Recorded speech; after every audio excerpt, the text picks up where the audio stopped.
What you see is your well-being, you stick to that. Tomorrow it looks like horror to you, it doesn't matter, you stick to it. It feels like hell, you stick to it. That's well-being. If you keep shifting, nothing happens. Sadhguru, you're talking about perception and clarity. But at the same time, illusion also looks so very real. Now, where is that fine line between illusion and perception? Because when I see it, both are of the mind. Now, how do I really rationalize between, okay, I am in an illusory state or I am in perfect clarity? Because when I am in that state of clarity also, how is it that whatever has been recorded or whatever that I have gone through is what is reacting to the situation? So how do I really make that distinction at any given moment? So now you are asking for trouble. So you're talking about the fine line between illusion and perception. There is no fine line. It is all one big illusion. By the time you know it, life has passed by. But you don't have to worry, because passing by is also an illusion. Nothing passes by. So if everything is illusion, isn't enlightenment one big illusion?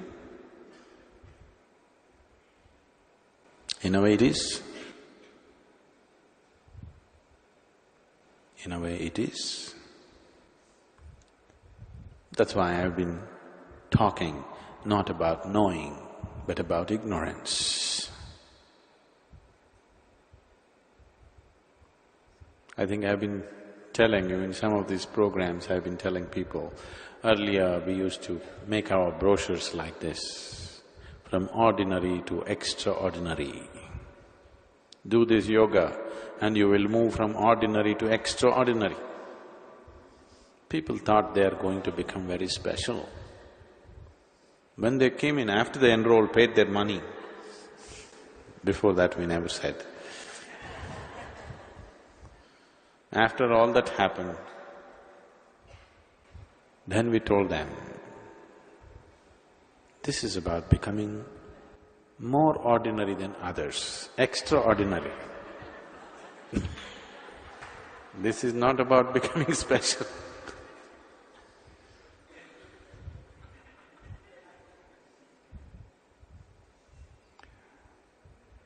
The enlightened club, the club of the enlightened ones, is a place where there is no such thing as illusion and perception, where everything is illusion. I have 24 fingers, can you see?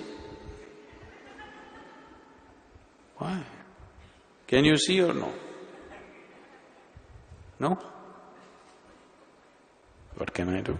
That's ignorance, lack of perception. This is lack of perception. You don't see my 24 fingers. You missed it. Now, you tell me, is number 10 a less of an illusion than number 1?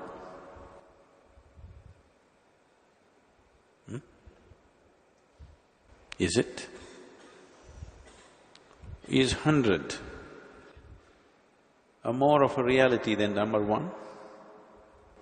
Is it so? Everything is made up, isn't it so? The only reality is 0. Rest is all made up. It's not incidental that 0 is discovered in India. Because this is the only place where people spend maximum amount of time, eyes closed. If you sit eyes closed, initially fantasies will go on, chattering will go on, gods will come, devils will come. If you simply sit, then you will see you are one big vacuum. You are just one big zero. This is the only culture where maximum number of people spend a huge amount of time with their eyes closed. So, if you perceive that you are an empty shell, would you call that perception? Or would you call that a realization of what an illusion you are? What would you call it? It's up to you what you call it. But there is no fine line, that's the whole problem. Or that's the beauty of it. There is no fine line, there are no lines to cross. It's just fine the way it is. But the problem is, you're in a certain state of compulsiveness that you have to move somewhere. This compulsiveness has essentially come as a consequence of the huge accumulation that you have made within yourself. This accumulation has happened because you have the illusion that you are perceiving something. Because you believe that you're perceiving something, the accumulation has happened. If you realize experientially, not intellectually, experientially if you realize that you are actually not perceiving anything, you actually are not. Tell me, after all these years of being with me, what have you perceived? Because whatever you perceive and you're feeling wonderful, 2 days later I come back and demolish it anyway. Whatever you think you have attained, I come back and trample it anyway.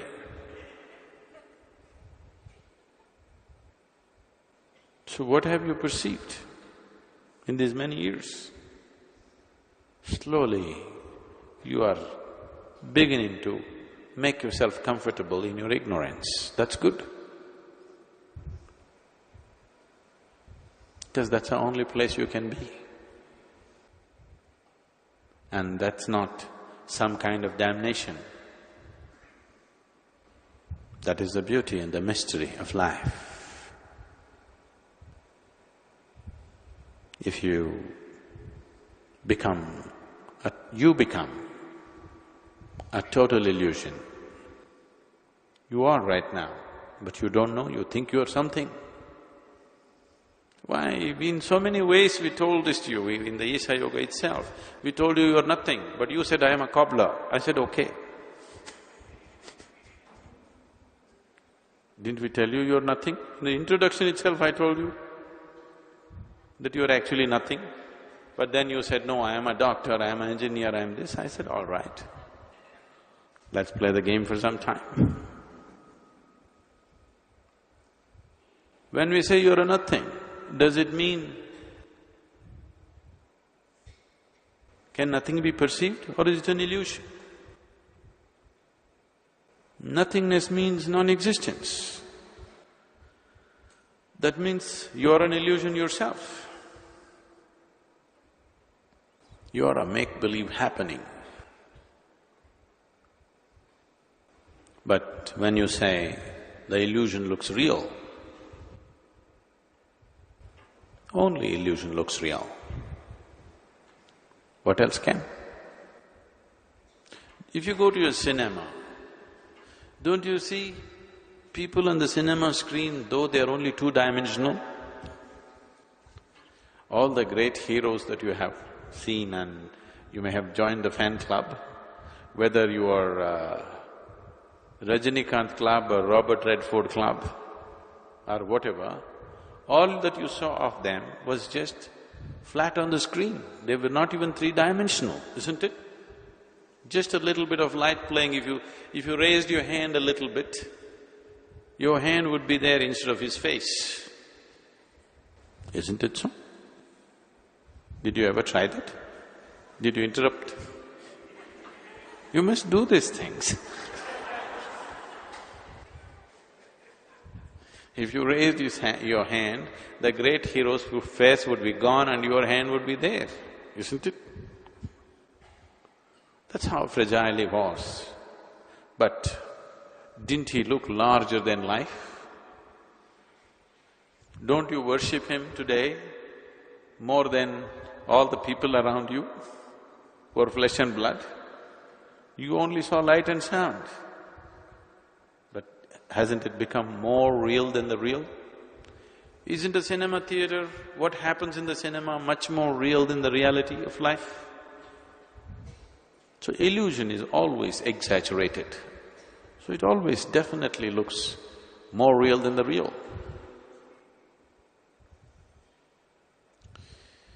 If you heard of Ramakrishna Paramahamsa. Ramakrishna became a devotee of Kali. For him, Kali was not a deity, Kali was a living reality. She's danced in front of him, she ate from his own hands, she came when he called, and she left him dripping with ecstasy. This was real. It was actually happening. You could have tested him if you wanted chemically, he was all ecstasy.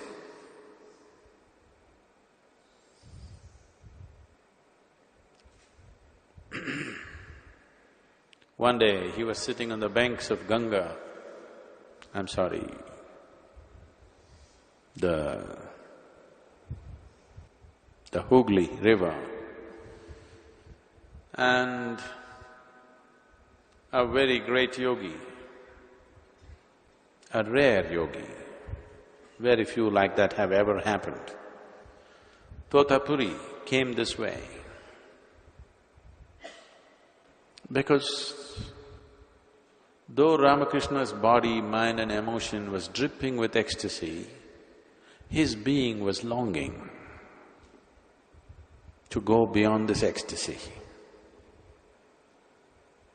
Because somewhere there is an awareness that itself is a bondage.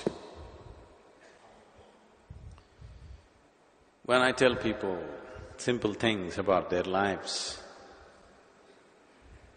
when I say everybody has the choice right now to be either this way or that way, people say, that's easy for you, Sadhguru, you are aware.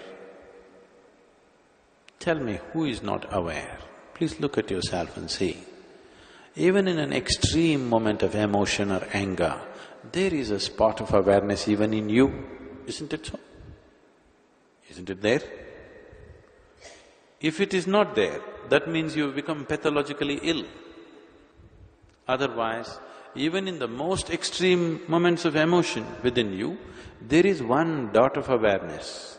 It is just that you are empowering the emotion because you have an investment there. You are not empowering the awareness, that's all.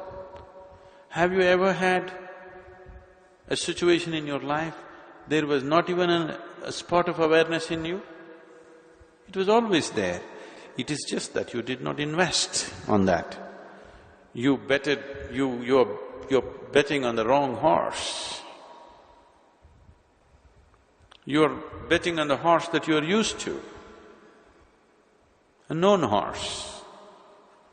So, because of your friendship with your anger, friendship with your love, friendship with pleasure, friendship with whatever sweet emotions that can happen within you, you're investing on that. You are not investing on that tiny spot of awareness which has always been there with you. There is nobody who's not been aware, there is nobody who is not aware. It is just that most people have not empowered their awareness. They have empowered something else, so accordingly life is happening. So Ramakrishna was longing somewhere, But the sweetness of ecstasy that he's experiencing was too much to leave and go. This is not any different.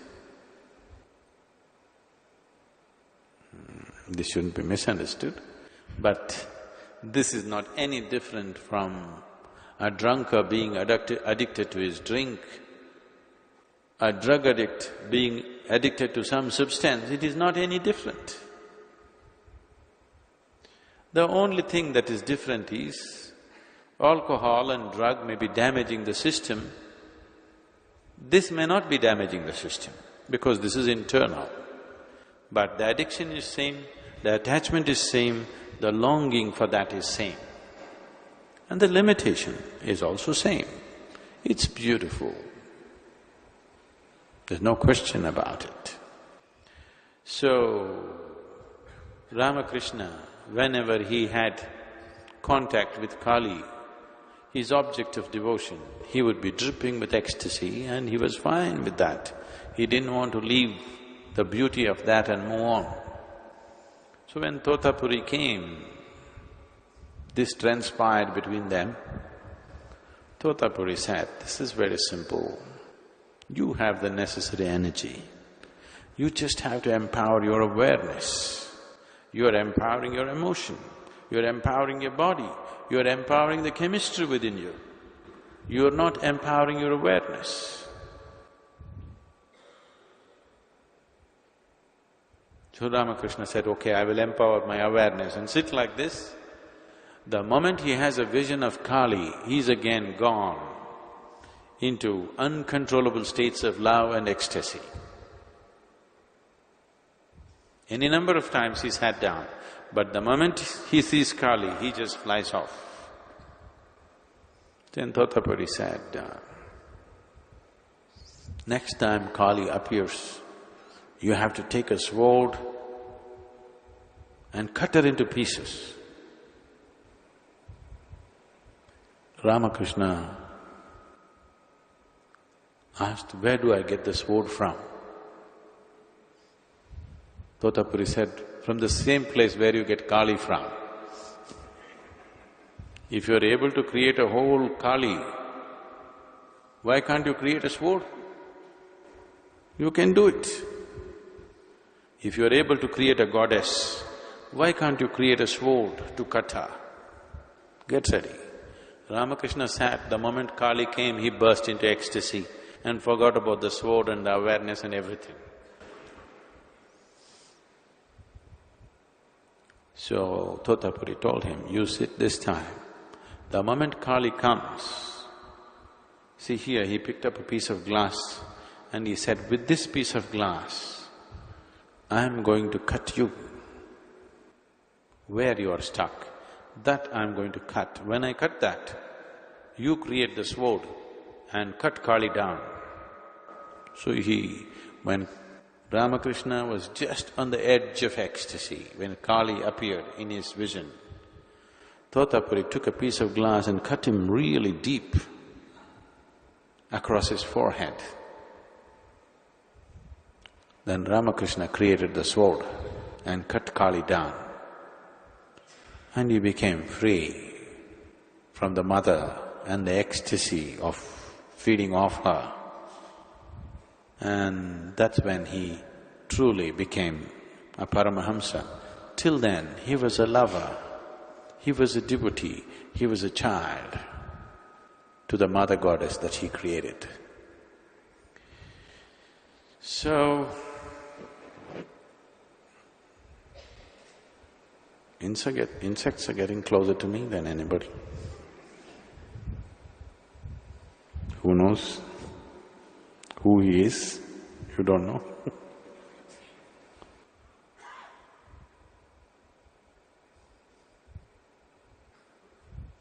So this is not something that you go about making distinction between what is reality and what is illusion.